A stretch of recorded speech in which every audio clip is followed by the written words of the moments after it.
Hi friends, ఈరోజు మన video వచ్చి పాలు పాయసం ఎలా ప్రిపేర్ చేయాలో చూద్దాం.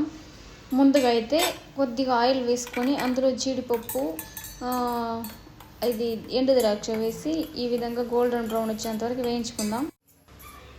నాకు నెయ్యి వేస్తే నచ్చదు, అందువల్ల నేను ఆయిల్ వేసుకున్నాను. మీరు నెయ్యి యాడ్ చేసుకోండి. తర్వాత కొద్దిగా పెసరపప్పు, ఒక కప్పు సేమియా వేసి లైట్గా వేయించుకుందాం.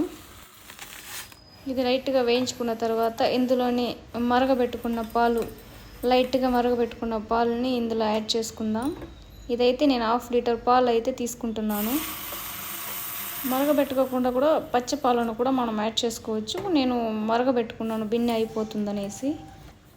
1/2 లీటర్ పాలకి 1/2 లీటర్ నీళ్ళు యాడ్ చేసుకోండి.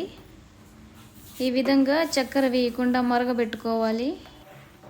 ఇదే విధంగా నీళ్ళు పోసుకొని మరగబెట్టుకున్న తర్వాత నేను చాలామంది సగ్గుబియ్యం వేయకుండా ఇది చిక్కబడకుండా ఉంటుందని సగ్గుబియ్యం అయితే స్కిప్ చేస్తారు. ఇదే విధంగా ఇందులో చక్కెర వేసి ఇప్పుడు వేయించి పెట్టుకున్న ద్రాక్ష వేసేసి దింపుకుంటే కూడా చాలా బాగుంటుంది టేస్ట్ అనేది. పాలు అనేది పాయసం చిక్కబడకుండా అలా నీళ్ళగానే ఉంటుంది. నాకు సగ్గుబియ్యం వేస్తే ఇష్టము, అందువల్ల సగ్గుబియ్యం కూడా వేయించి దాన్ని ఉడకబెట్టుకొని ఈ పాలల్లో అయితే యాడ్ చేస్తున్నాను. మీకు ఇష్టం ఉంటే సగ్గుబియ్యం యాడ్ చేసుకోండి, లేకపోతే స్కిప్ చేసేయండి. యాక్చువల్గా నేను పాలు పాయసం ఇంతకుముందు తినేదాన్ని కాదు, ఒకసారి అయితే ట్రై చేశాను నేను. టేస్ట్ బాగుంది, అందువల్ల అయితే నేను ఇంట్లోనే తయారు చేస్తున్నాను.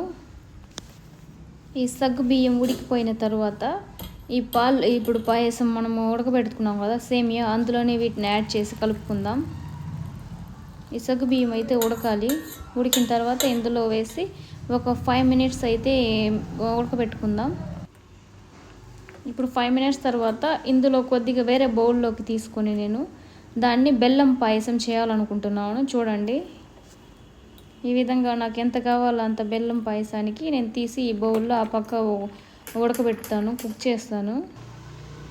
బెల్లం అయితే నేను తక్కువగా యాడ్ చేసుకుంటున్నాను. ఈ స్వీట్ ఎక్కువ ఉంటుంది కాబట్టి తక్కువ క్వాంటిటీలో యాడ్ చేసి ఎంత స్వీట్ కావాలో అంత వేసి కలుపుకుంటున్నాను. ఒక 5 మినిట్స్ చాలు, ఎక్కువ కూడా కుక్ చేయకూడదు. బెల్లం వేసి ఇందులో మనకు సరిపడా అంత షుగర్ వేసి కలుపుకొని, నేను షుగర్ తక్కువే తింటాను, అందువల్లే నాకు కావాల్సినంత మాత్రమే షుగర్ అయితే యాడ్ చేసుకుంటున్నాను. మీరు స్వీట్ను బట్టి యాడ్ చేసుకోండి. ఇంతకుముందు వేయించి పెట్టుకున్న ఎండు ద్రాక్ష, జీడిపప్పులను వేసి ఒక 2 మినిట్స్ కలిపి అట్నే సిమ్లో ఉంచేద్దాం. ఫస్ట్ టైం అండి పాయసం ఎంత బాగుందంటే అంత బాగుంది, వేరే లెవెల్లో వచ్చింది. 2 పాయసాలు కానీ భలే టేస్ట్ ఉన్నాయి. బెల్లం పాయసం అంది ఇందులో హైలైట్ అండి, చాలా బాగా వచ్చింది.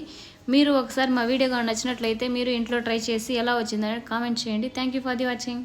నేను చెప్పాను కదండి, సగ్గుబియ్యం వేయడం వల్ల పాయసం అనేది ఈ విధంగా చిక్కగా అయిపోతుంది. అదే సగ్గుబియ్యం స్కిప్ చేస్తే పాలు అనేది ఏ విధంగా మనం పెడతామో పాయసం ఆ విధంగా అలాగే ఉంటుంది.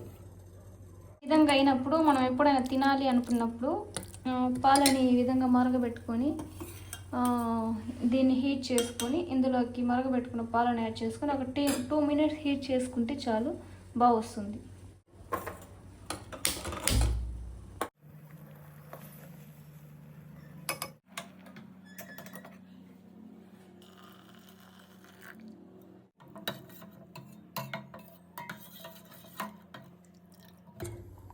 ఇందులో మనం పాలలోనే షుగర్ వేసుకోవాలి. ఎంత షుగర్ కావాలో అంత షుగర్ పాలలోనే యాడ్ చేసి కాగబెట్టుకోవాలి. చూడండి ఎంత బాగా వచ్చేసిందో. ఇప్పుడు ఒక 2 మినిట్స్ దీన్ని కుక్ చేసుకొని సర్వ్ చేసుకొని తినడమే. ఈ వీడియో కానీ మీకు నచ్చినట్లయితే లైక్ చేసి కామెంట్ చేయండి, వీలైతే సబ్స్క్రైబ్ చేసుకోండి. Thank you.